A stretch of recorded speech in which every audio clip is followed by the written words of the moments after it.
The NBA playoffs, the time of the year where we get to see the best teams competing against each other to try and eventually get their hands on that elusive NBA championship. The playoffs are where we see absolutely insane moments nearly every season, but the 2020 playoffs have uniquely given us so many great narratives and moments, it's, for lack of better words, insane. From the incredible series between the Denver Nuggets and the Utah Jazz, where Donovan Mitchell and Jamal Murray did their best MJ impression in absolutely dropping bombs, and what about Luka Doncic breaking records to truly show that he is up next. And one of the biggest surprises in the entire series might have just been Jimmy Butler and the Miami Heat beating the Milwaukee Bucks. The number one seeded Milwaukee Bucks, led by an MVP Giannis Antetokounmpo. But more importantly than just the Miami Heat advancing to the conference finals, it's a redemption arc for one Jimmy Butler. And I love Jimmy Butler. I love his attitude to the game, and I think his mentality is really good, and he's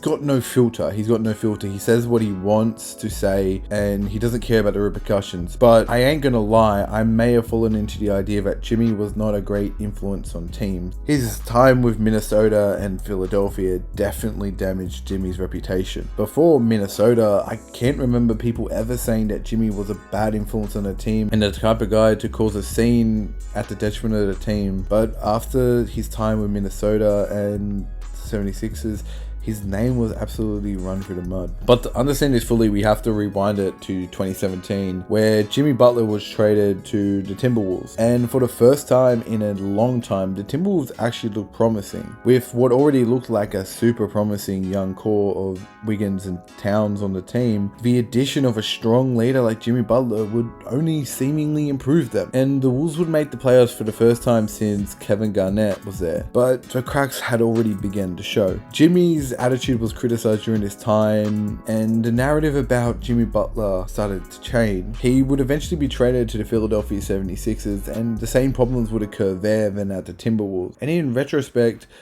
I can't blame people for thinking the way that they did.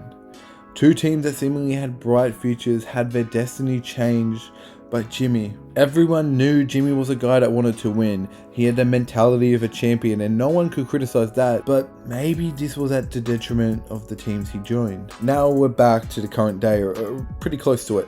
It's the 1920 offseason, and Jimmy Butler joins the Miami Heat. Again, partnering up with a fairly young team that needs leadership, but this time was different. Jimmy Butler's personality, instead of being to a detriment of the team, actually elevated his teammates. Tyler Hero and Bam Adebayo have both thrived with Jimmy Butler as a teammate. And this isn't all on Jimmy Butler. He also joined a team with one of the best coaches in the league, Eric Spoelstra, but he definitely impacted these players in a positive way, because they led the Heat to the playoffs this season, and little did we know the craziness that would ensue. When Jimmy said he wasn't going to invite his family to the bubble because he didn't want no distractions, he wasn't lying, and Jimmy and the Heat weren't playing no games. TJ Warren was dropping bombs on teams and was playing like an all-star or a bubble MVP. So when Pacers and Miami matched up in the first round, it was an interesting story to see Jimmy Butler, a great defender, versus TJ Warren, the man who was absolutely on fire. Well, it was interesting until Jimmy locked him down on his way to sweeping them. Then it didn't get any easier when they got matched up against the Bucks with the actual MVP on it and DPOY Giannis Antetokounmpo, and Jimmy and the Heat didn't beat around the bush, beating the number one seeded Milwaukee Bucks in a gentleman's sweep. I'm gonna have to repeat that, in a gentleman's sweep. And Jimmy Butler and the Heat are on a mission to get their hands on the ring, and Jimmy is doing everything in his power to prove every single critic wrong.